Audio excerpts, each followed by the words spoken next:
I want to tell you a little story about my mental health journey. It's a little bit of a weird anniversary right now because it was 6 years to the day that I entered a mental hospital. And I was overwhelmed with unresolved trauma and confusion and fear.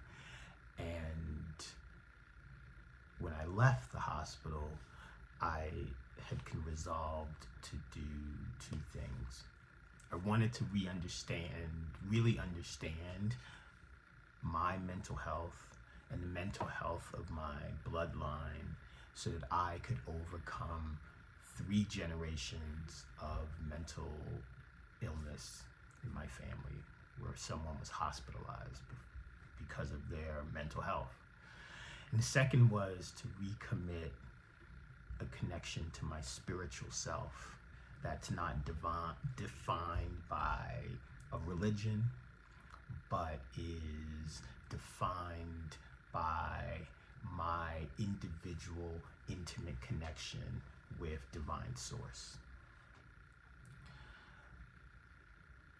And my faith was shaken because when I was a kid, when I was 13 years old, I was sexually assaulted. And my grandmother said to me that the reason why I was sexually assaulted was that it was as a punishment from God. And this is the kind of thing that unfortunately too many young people, too many adults hear.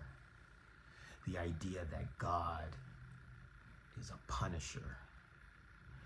I just didn't make sense to me because I believe in the idea of God and the angels so much. So to think that my God, who is the deliverer of salvation and peace, was the deliverer of pain and destruction, just didn't make sense to me.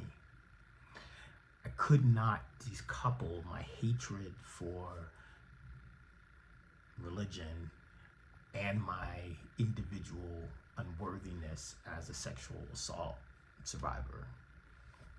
So I ran away from the church, from God, and with every step, I was running towards something else. I was seeking something else.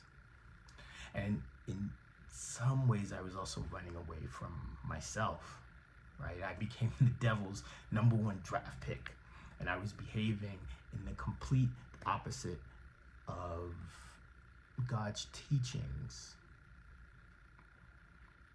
I actually didn't understand even what that meant anymore because I didn't make sense. Because if God didn't love me, how could I possibly love myself, right? But I didn't stop yearning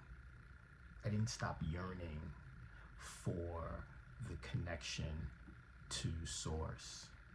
I mean, in some ways, my whole life has been a spiritual quest to find a new God because my old God no longer wanted to chop. I spent months in India at an ashram with Satya Sai Baba. I almost joined the Nation of Islam and then almost joined regular Islam. I went to the Million Man March. I have visited some of the most breathtaking churches in all the world, and I've meditated in national parks and provincial parks, and I've done some plant-based meds, all to get connection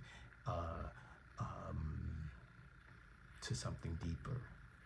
It was devotion as tourism.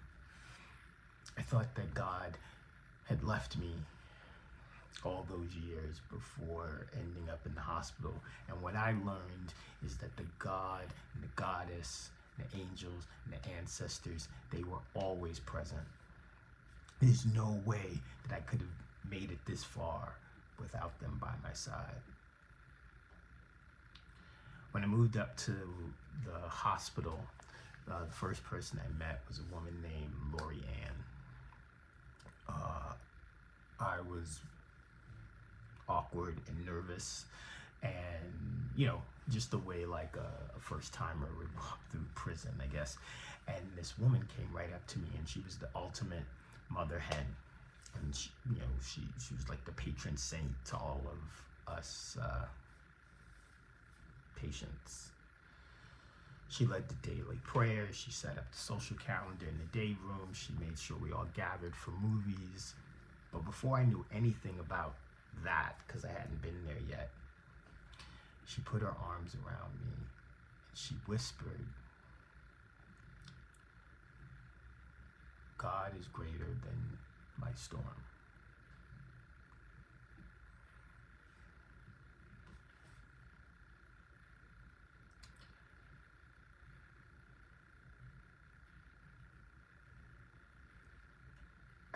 I don't even know how to describe that experience.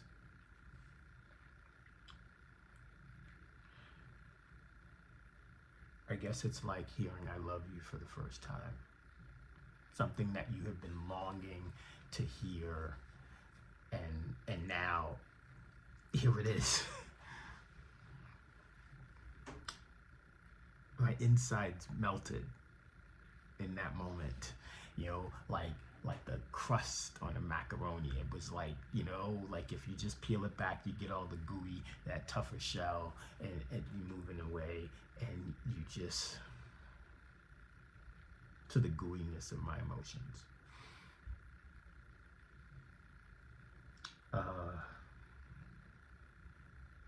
I feel like I had been waiting my whole life to hear those words.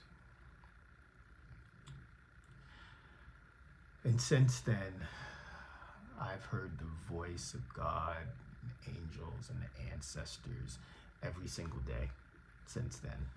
I have built my life through meditation and through service and through sharpening my intuitive skills and connecting with spirit-led people who are also sharpening their skills,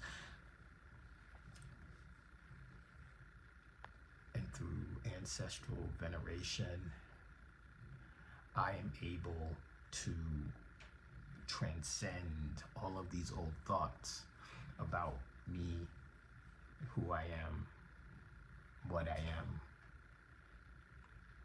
And in hearing the voice of the divine, it's speaking. It has awakened my inner child, my inner spirit. And that voice has taken me across this country and that country by planes, trains, and automobiles, often without credit cards or identification, by the grace of friends and family and strangers and her good divine guiding hand. From this brother that drove me across the border for free, to the van life community that chipped in when my car got stolen but broken into, I have felt the presence of angels. Even on the worst day of my life, when I was being sexually assaulted, I spent so much time thinking about that moment, changed my life, and not thinking about Margaret, the woman who was looking down and saw that I was being hurt and called the cops and screamed them away. And we all have those angels, even when it doesn't feel like it, even when it's at the worst. We all have had the presence of angels to pull us out of a thing we didn't think was possible.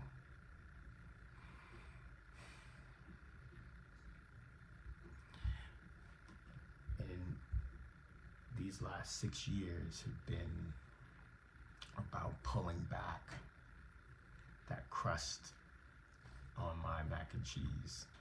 It's a little burnt. Left it in a little too long so that I could get to that gooey middle, that I could become more vulnerable, that I could unfurl my fists.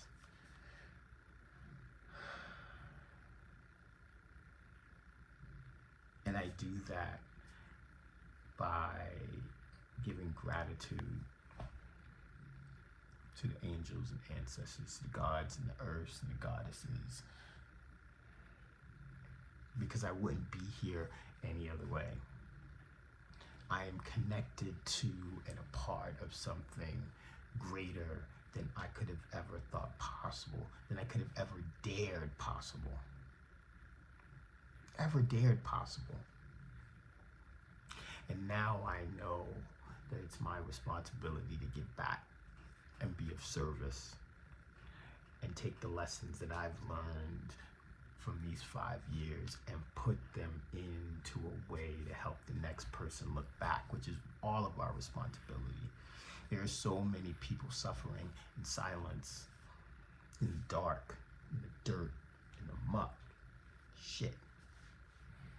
And those of us who have even dared to attempt to make a step in through the bog, we owe it to them to look back, pull them through, to be of service. And it took me a while to understand this because I had to decouple my spirituality from organized religion. And I know that organized religion has done so much harm and continues to do so much harm in the world. And that harm, that focus on fear and control has blocked so many of us from being able to tap into our intimate and personal relationship with spirit. So many of us hate that those structures still exist unfettered and unchecked, that they would rather not talk to the angels because these buildings and the corruption that lives inside of them have stopped people from building connection. So part of the message that Source has given me, part of the responsibility, part of my commitment to looking back is to be talking about the role of decoupling faith from fellowship and how it became my North Star and how I had to let go and how it's my mission to help other men like me to also let go. The world is fucked, bro. Like, these are extraordinary times, which is wild because 48 years ago we were saying these are extraordinary times, and people are confused, and they're frustrated, and they're angry, and they don't know what the fuck to do. We're losing faith in science. We're losing faith in these structures, and they gotta fall. And we are longing for something to make sense of this terror.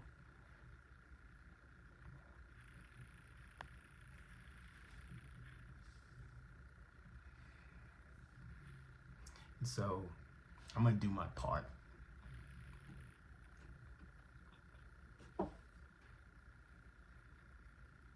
I once lived in $1 million house. I had $1 million job, $1 million accounts. And I made more money than I thought I would ever see, probably in a lifetime, in a year.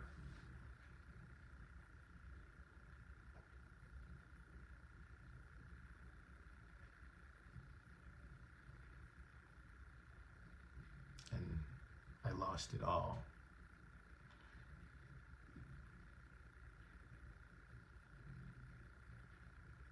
And I was homeless. I've had loss. I've had death. I've had destruction.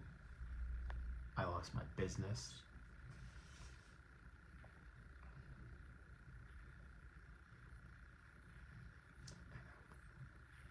Fucking so grateful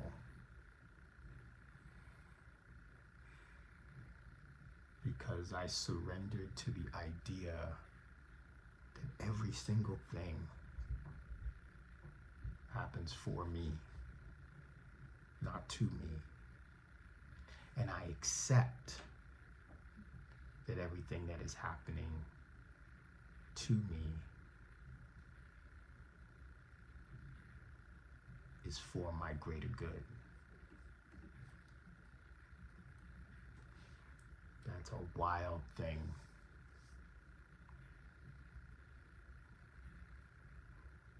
And so I'm going to be telling you my story a little bit.